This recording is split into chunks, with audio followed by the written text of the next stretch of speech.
ঠিক নয়, it is bad to do এটা করা ঠিক নয়, ইটস ব্যাড টু সি এটা দেখা ঠিক নয়। অনেক সময় আমরা এরকম বাংলায় কথা বলি যে কিছু করার আছে, কোনো কিছু কি করার আছে। বা আজকে আমি তোমাদের সাথে আরেকটি গুরুত্বপূর্ণ ক্লাস নিয়ে হাজির হয়েছি।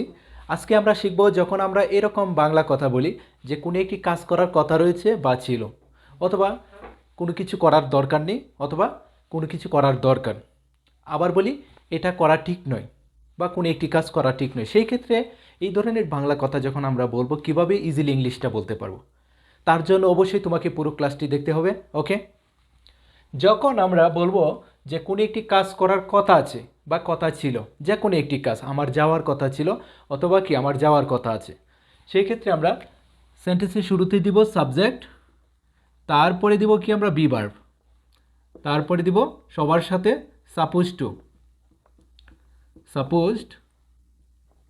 টু, সবার সাথে হবে সাপোজ টু, তারপরে ভার্বের একটি প্রেজেন্ট রূপ দিব, তাহলে হয়ে যাবে। যখন আমরা বলবো কোনো একটি কাজ করার কি কথা আছে, এখন যদি বলি যে আমার যাওয়ার কথা আছে অথবা আমার কাজটা করার কথা ছিল, সেই ক্ষেত্রে সাবজেক্ট হলো আই। যদি বলি যে আমার কাজটা করার কথা আছে প্রেজেন্ট টেন্সে, সেই ক্ষেত্রে আমরা সাবজেক্টের পর এম ইজ আর থেকে একজনকে ইউজ করব। আর যখন বলবো কাজটি করার কথা ছিল, তখন আমরা ওয়াজ অথবা ওয়ার থেকে একজনকে ইউজ করব সাবজেক্ট অনুযায়ী। ওকে, আমার কাজটা করার কি কথা আছে, আই এম, তারপর দিব কি suppose to do the work, আমার কি কাজটা করার কথা আছে।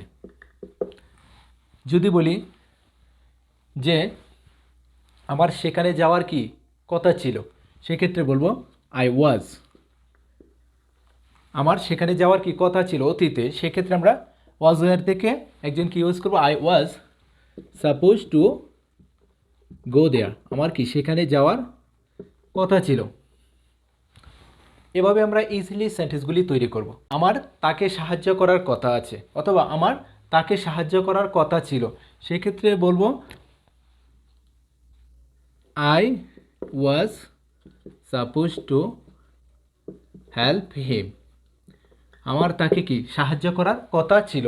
যদি এম বলি এখানে, তাহলে হবে I am suppose to help him, আমার কি তাকে সাহায্য করার কথা আছে। এখানে সাবজেক্টগুলি আমরা চেঞ্জ করতে পারবো। He is suppose to do the work, তার কাজটি করার কথা আছে। You are suppose to do the work, তোমার কাজটি করার কথা আছে। এভাবে আমরা সাবজেক্টগুলি চেঞ্জ করতে পারবো যে কোনো সময়, আর তাদের সাথে মিল রেখে অ্যামিজার অজয়ার থেকে একজনকে আমরা ইউজ করব।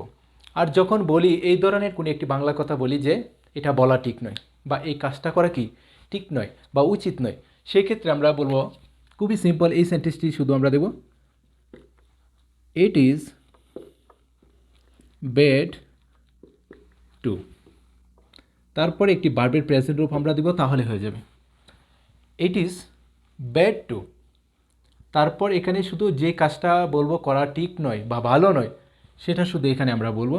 এখন যদি বলি যে এটা বলা ঠিক নয় বা উচিত নয়, সেক্ষেত্রে আমরা বলবো it is bad to say, এটা বলা কি ঠিক নয়, ভালো নয়। It is bad to do, এটা করা কি ঠিক নয়। It is bad to see, এটা দেখা ঠিক নয় বা ভালো নয়। এভাবে আমরা ইজিলি সেন্টেন্সগুলি তৈরি করব। যে কাজটা করা ভালো নয় তার প্রেজেন্ট রূপটা শুধু আমরা এখানে বসিয়ে দেব, তাহলে হয়ে যাবে it is bad to say, এটা বলা ঠিক নয়। It is bad to do, এটা করা ঠিক নয়। ইটস ব্যাড টু সি, এটা দেখা ঠিক নয়। অনেক সময় আমরা এরকম বাংলা কথা বলি যে কিছু করার আছে, কোনো কিছু কি করার আছে বা কোনো কিছু বলার আছে, সেক্ষেত্রে আমরা বলবো সামথিং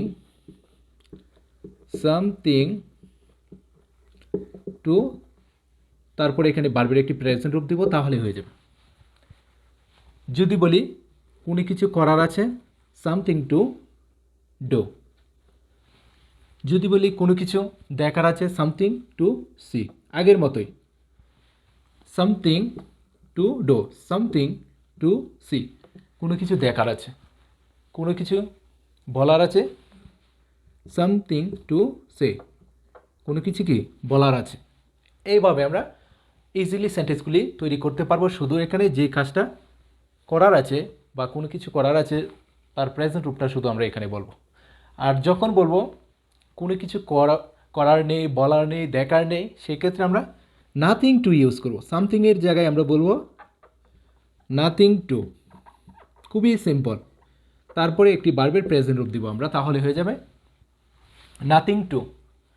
নাথিং টু ডো, কিছুই করার নেই, nothing to do, nothing to do, কিছুই করার নেই।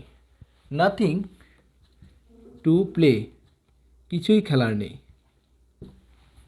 নাথিং টু সে, কিছুই বলার নেই। নাথিং টু সি, কিছুই দেখার নেই। এভাবে আমরা ইজিলি ইংলিশগুলি বলতে পারবো।